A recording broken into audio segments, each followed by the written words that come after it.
l'ESS dans les quartiers politiques de la ville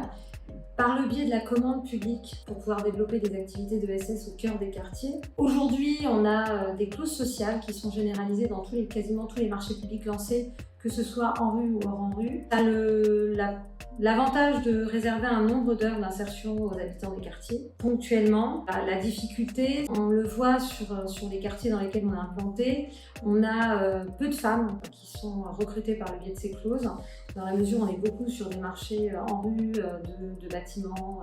de nettoyage, d'entretien des espaces extérieurs, donc des métiers qui sont peu orientés sur les femmes. On a plutôt un fonctionnement du maître d'ouvrage sur un caractère plus quantitatif de la clause d'insertion.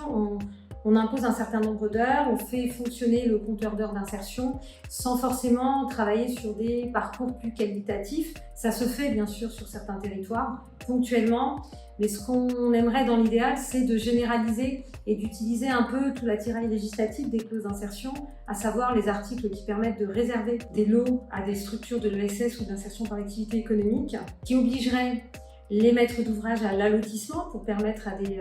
PME de l'ESS d'y accéder,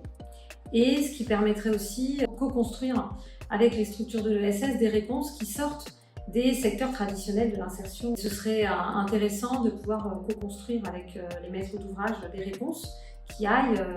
innover sur d'autres secteurs d'activité, innover sur d'autres réponses à cette commande publique et à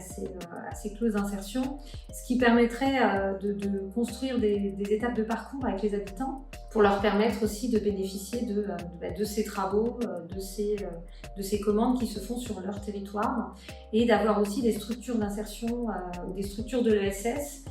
qui puissent aussi obtenir des marchés plus pérennes, et de permettre d'apporter une activité à long terme et aux habitants des quartiers et aux structures de l'ESS des quartiers, en allant plus loin sur la gestion sociale et urbaine de proximité, sur des besoins aussi des habitants. Et il y a peut-être aussi des services à imaginer par ce biais-là dans les quartiers.